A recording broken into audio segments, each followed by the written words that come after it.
नमस्कार मित्रों, गजेंद्र ज्ञानधारा में आप सभी का स्वागत है। आज हम अर्थ अलंकार के अंतर्गत भाग 4 अन्योक्ति अलंकार लेकर आए हैं।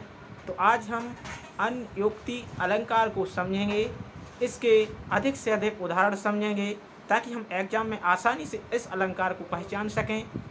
इसका यदि अन्योक्ति की हम संधि विच्छेद करें तो अन्न धन उक्ति क्या होता है? अन्न धन उक्ति, अन्य यानी दूसरों के लिए, और उक्ति यानी कथन, अर्थात दूसरा कथन। अन्न धन उक्ति अर्थात दूसरा कथन यानी किसी अन्य के लिए कहा गया कथन अन्योक्ति है। अर्थात हम समझें तो अप्रस्तुत प्रशंसा। तो देखिए, हम इसकी परिभाषा समझते हैं।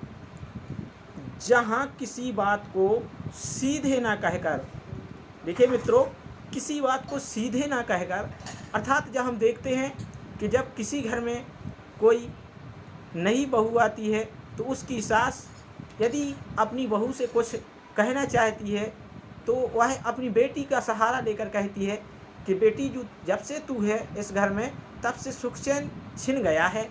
और बेटी भी समझ जाती है कि यह मुझसे नहीं कहा जा रहा है। ठीक वैसे ही यहाँ किसी बात को प्रत्यक्ष न कहकर, सीधे न कहकर अप्रत्यक्ष रूप से कहा जाए, वहाँ अन्योक्ति अलंकार होता है। तो देखिए, जैसे जहाँ प्रस्तुत यानी उपमान के माध्यम से अप्रस्तुत यानी उपमान के माध्यम से प्रस्तुत का बोध कराया जाता है, वहाँ अन्योक्ति अलंकार होता है। जहाँ अप्रस्तुत उपमान के माध्यम से प्रस्तुत का बोध कराया जाता है, यानी अप्रस्तुत के माध्यम से जो प्रस्तुत है उसका ज्ञान कराया जाता है, तो वहाँ अन्योक्ति अलंकार होता है। यहाँ पर अन्य के लिए ही कथन कहा जाता है, यानी दूसरे के लिए ही कहा जाता है, लेकिन वो अप्रत्यक्ष रूप से कहा जाता है, इसलिए वहाँ पर अन्योक्ति अलंकार होता है। तो देखिए, हम इसके उदाहरण समझते हैं। उदाहरण नंबर 1 कि माली आवत देख कर कलियां करी पुकार, वो फूले फूले चुन लिए काल हमारी बार कबीरा, काल हमारी बार। तो देखिए, कबीरदास जी का कितना अच्छा सुंदर दोहा है। देखिए, हम इसमें अन्य उक्ति अलंकार कैसे है इसको समझते हैं। तो देखिए, माली आवत देख कर, माली को आते देख करके जो बगीचे में जो कलियां हैं वो आपस में चिल्लाने लगती हैं और कहती हैं, वो पुकार कर चिल्ला रही हैं और कहती हैं कि फूल फूले चुन लिए, अर्थात जिस माली जो आया है उसने फूल फूल सभी चुन लिए हैं, और कहती हैं काल हमारी बार है, और कहती हैं कि आने वाले कल के समय में हमारी भी बारी आने वाली है। इस प्रकार से ये तो हो गया इसका अप्रत्यक्ष के माध्यम से हम प्रत्यक्ष, ये दूसरा इसका जो अर्थ होता है, यहाँ पर कहने का तात्पर्य है माली से। तो देखिए, माली जो है यहाँ पर वह माली को काल का प्रतीक बताया गया है, वो कलियाँ हैं जो युवाओं का प्रतीक बताया गया है, और फूल जो फूले चुन लिए, फूल जो बताए जा रहे हैं कबीरदास जी के आधार पर, उन फूलों के लिए जो हमारे जो वृद्धजन हैं उनके लिए कहा जा रहा है। अर्थात कहते हैं कि काल रूपी माली को आते देख करके जो नौजवान हैं कलियां करी पुकार, अर्थात जो युवा हैं वो पुकारते हैं, चिल्ला रहे हैं, शोर शराबा करते हैं कि जो फूले फूले इसने, जो वृद्ध थे उन लोगों को इसने अपने भक्षण कर लिया है, और काल हमारी बार, कल हमारा समय भी आने वाला है। इसलिए यहाँ पर अन्योक्ति अलंकार है, यानी अप्रत्यक्ष के माध्यम से प्रस्तुत का बोध कराया जा रहा है, इसलिए अन्योक्ति अलंकार है। कितना अच्छा दोहा हमारे कबीरदास जी ने लिखा है। नेक्स्ट हम उदाहरण देखते हैं, अधिक से अधिक उदाहरण समझें ताकि हमें एग्जाम में किसी प्रकार की कोई दिक्कत ना हो। तो देखिए, दूसरा उदाहरण है कि साईं घोड़न के आहत गदहन पायो राज। साईं, हे साईं या हे सखी, घोड़ों के रहते हुए गधों को राज दिया जा रहा है। अर्थात कहने का तात्पर्य यदि हम इसका समझें तो घोड़ों से तात्पर्य है चतुर, यानी विद्वान। क्या होता है? चतुर। घोड़न से तात्पर्य है चतुर के होते हुए, गधन यानी गधा से तात्पर्य है यहाँ मूर्ख। कौन? मूर्ख।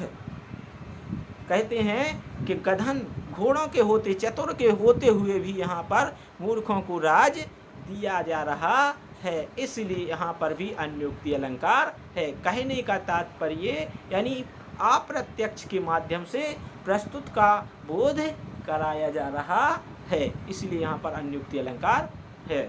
आशा करता हूँ हमारे सभी मित्रों को अलंकारों की ये श्रृंखला अवश्य ही पसंद आ रही होगी। तो हमारे वीडियो को ज़्यादा से ज़्यादा शेयर करें और लाइक करें, ताकि हमें और आगे इसी प्रकार के वीडियो बनाने का बल मिल सके। हम अगले उदाहरण को समझते हैं, जो है उदाहरण नंबर 3, कविवर बिहारी का दोहा है। देखिए कितना अच्छा बिहारी का दोहा है। जिस समय कविवर बिहारी ने जब असमय राजा जयसिंह के दरबार में गए और वहाँ जब इन्होंने देखा कि इन्हें अंदर नहीं जाने दिया जा रहा है, राजा से कभी भी मिल सकते थे बिहारी, और जब नहीं मिलने जाने दिया जा रहा है, उन्हें पता चलता है कि राजा ने अभी अभी नवोड़ा से विवाह किया है। तो देखिए नई दुल्हन आई है नई युवती से, तो देखिए उसके प्रेम में वह इस व्यस्त है, इसलिए उन्हें नहीं मिलने दिया जा रहा है। तो उन्होंने किस प्रकार से उन मंत्रियों को एक दोहा लिख कर दिया और राजा के पास, जयसिंह के पास भिजवाया। तो देखिए कि नहीं पराग नहीं मधुर मधु, नहीं विकास यही काल, वो अली कली ही सो बंध्यो आगे कौन हवाल। कहते हैं कि नहीं पराग नहीं मधुर मधु। यहाँ पर देखिए अली यानी भौरे को मुख्य बनाया गया है। भौरे के द्वारा, भौरे के संकेत के द्वारा राजा को किस प्रकार से सावधान किया जा रहा है कि नहीं पराग नहीं मधुर मधु। अभी तो जो कलियां हैं वो पूर्ण रूप से उनमें पराग नहीं है, ना ही मधुर ना ही मधु है, और ना ही अभी वह विकसित हुई है। वह कली काल यानी समय इस समय पूर्ण रूप से नहीं खिली हुई है, और अली कली हो, परंतु फिर भी उसकी सुंदरता अध खिली कली की शोभा में ही अली कली शोभा हो। तुम फिर भी वह भ्रमर, हे भ्रमर, फिर भी तुम किस प्रकार से उसमें भ्रम में पड़ गए हो और बंध गए हो। आगे कौन हवाल, जब यह कली पूर्ण रूप से खिलेगी तो फिर तुम्हारा क्या हाल होगा। इस प्रकार से ये तो हो गया अप्रत्यक्ष, और हम प्रत्यक्ष के इसके माध्यम से जो बिहारी हैं राजा को संकेत दिया कि नहीं पराग नहीं मधुर मधु नहीं विकास ही काल। अर्थात जिस नए युवती के प्रेम भ्रम में तुम अभी पड़े हो, ना ही वह पूर्ण रूप से अभी विकसित हुई है और ना ही वह अभी पूर्ण रूप से उसका विकास हुआ है। इस समय तो वह नवयुवका है, नव युवती है, और जब उसका पूर्ण रूप से विकास होगा तो हे राजन तुम्हारा क्या हाल होगा। तुम उसके प्रेम में किस प्रकार से बंधे हो, आगे कौन हवाल, अर्थात आपके इस राजपाट का क्या होगा, हाल होगा। तो जब इस दोहे का अर्थ राजा जयसिंह ने समझा तो उन्होंने बिहारी पर प्रसन्न होकर के उनको 1 स्वर्ण की मुद्रा हर दोहे पर देने की घोषणा कर दी, और उस दिन से अपने राज्य में दरबार में चले गए और राज दरबार को संभाल लिया। तो इस प्रकार से यहाँ भी अन्योक्ति अलंकार है। नेक्स्ट हम उदाहरण समझते हैं। देखिए कितने अच्छे उदाहरण हमारे कवि उन्हें दिए हैं अन्योक्ति अलंकार के, कि जिन दिन देखें बेकुसुम गई सो बीत बहार, अब अली रही गुलाब में अपत कटीली डार। जिन देखिए हमारे कवि कहते हैं कि जिन दिन देखवे बेकुसुम अर्थात पुष्प गई सो बीत बहार, वह हमेशा नहीं रहना है, वह खुशहाली हमेशा नहीं रहेगी, वह बीत जाएगी। और अब अली रही गुलाब में, और अब अली यानी भंवरे रही गुलाब में, अब नहीं रही, अर्थात वह सुगंध अपत कटीलीदार, वह सदा एक सा नहीं रहना। इस प्रकार से अप्रत्यक्ष के माध्यम से प्रस्तुत का बोध कराए रहे हैं हमारे कवि, इसलिए यहाँ पर भी अन्युक्ति अलंकार है। तो नेक्स्ट उदाहरण भी हम समझते हैं, उदाहरण नंबर 5। तो देखिए किस प्रकार से हमारे ये दोहा भी हमारे कविवर बिहारी लाल का है। तो देखिए किस प्रकार से है कि स्वार्थ सुकृत श्रमुना व्यथा, ओ देख विहंगे विचार, उबाज पराए पानी पर, तू पंछी न मार।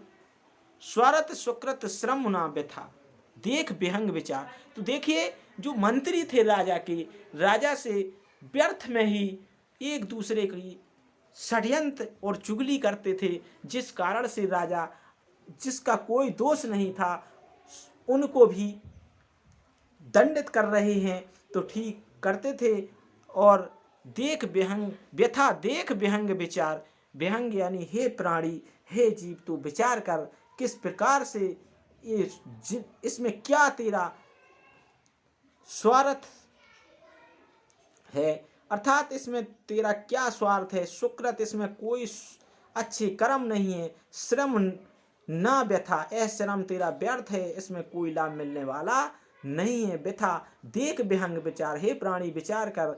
और देख बाज पराए पानी पर, तो बाज पक्षी का उदाहरण लेकर के कवि बिहारी कहते हैं, बाज पराए पानी पर तू पक्षी न मार, दूसरे के विचारों पर विश्वास करके तू छोटे छोटे लोगों को मत सता। इस प्रकार से बाज पराए पानी पर तू पक्षी न मार, बाज पक्षी के माध्यम से यहाँ पर हमारे कवि बिहारी ने अप्रत्यक्ष के माध्यम से प्रत्यक्ष का बोध कराया है, इसलिए यहाँ पर भी हमारा अन्युक्ति अलंकार है। तो आशा करता हूँ ये अलंकार हमारे सभी मित्रों को समझ में आया होगा, और समझ में आ रहा है तो हमारे इस वीडियो को अधिक से अधिक शेयर करें और लाइक करें। हम अगले वीडियो में अतिशयोक्ति अलंकार जो हमारा अर्थ अलंकार का भाग 5 होगा लेकर आएंगे। तब तक के लिए नमस्कार, जय हिंद, जय हिंदी।